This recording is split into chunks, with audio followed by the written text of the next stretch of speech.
ఇక నల్గొండ జిల్లా వార్తలు ఒకసారి చూద్దాం. నల్గొండ, ఖమ్మం, వరంగల్ ఉపాధ్యాయ ఎమ్మెల్సీ ఎన్నికల నామినేషన్ల ప్రక్రియ కొనసాగుతుంది. ఈరోజు మంచి రోజు కావడంతో పెద్ద ఎత్తున నామినేషన్లు దాఖలు చేశారు.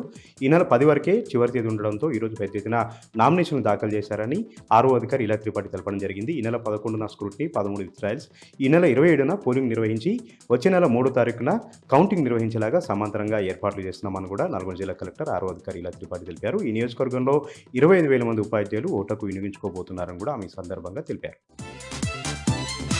ఇక మరొక విషయానికి వస్తే నల్గొండ జిల్లా చెరువుగట్టు పార్వతీ జిల్లా రామలింగేశ్వర స్వామి ఆలయంలో అంగరంగ వైభవంగా వార్షిక బ్రహ్మోత్సవాలు జరుగుతూ ఉన్నాయి. బ్రహ్మోత్సవాల భాగంగా ఈరోజు వేకోజామున అగ్నిగుండాల కార్యక్రమం నిర్వహించారు. ఆలయం అంతా కూడా శివసత్తులతో శివనామస్మరణతో మారుమవుతోంది. శివనామస్మరణతో పెద్ద ఎత్తున నిపులపై నడుస్తూ భక్తులందరూ తమ భక్తిభావాన్ని పెంపొందించుకున్నారు.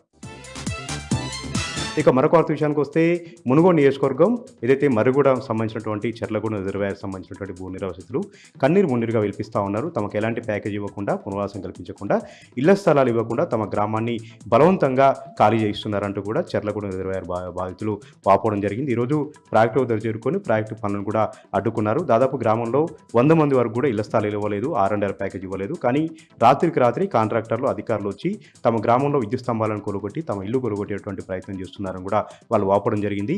తమ ప్రాణాలు పోయినా సరే తమకు పునరావాసం ఇచ్చేదాకా గ్రామాలు ఖాళీ చేసేది లేదని కూడా వాళ్ళు ఈ సందర్భంగా అల్టిమేటం జారీ చేశారు.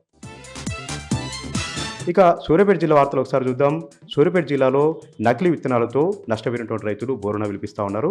సూర్యాపేట, పెనుపహాడు, మోతే మండలాలకు సంబంధించినటువంటి వందలాది మంది రైతులు నకిలీ విత్తనాల బారిన పడి ఈ పంట అంతా కూడా నష్టపోయి విల్లాడుతూ ఉన్నారు. ప్రధానంగా పెనుపహాడు మండలంలోని కొన్ని గ్రామాల్లో అయితే 45 రోజులకే పొలం అంతా కూడా ఈనిపోయి తాలుగా మారిపోయి సర్వస్వం కోల్పోయారు రైతులందరూ కూడా. ఈ ఘటన పట్ల పలు రాజకీయ పార్టీలు కూడా స్పందించాయి. వెంటనే నకిలీ విత్తనాలు అమ్మినటువంటి ఏజెంట్ల పట్ల, దళారుల పట్ల కఠినంగా వ్యవహరించాలి. వారికి పీడీ యాక్ట్ నమోదు చేసి మరొకసారి నకిలీ విత్తనాలు అమ్మకుండా చర్యలు తీసుకోవాలని కూడా పలు రాజకీయ పార్టీలు డిమాండ్ చేశారు. ప్రధానంగా నష్టపోయినటువంటి రైతులకు ప్రధానంగా పునరావాసం సంబంధించి అదేవిధంగా నష్టపరిహారం చెల్లించాలని కూడా ఈ సందర్భంగా పలు రాజకీయ పార్టీలు డిమాండ్ చేశాయి.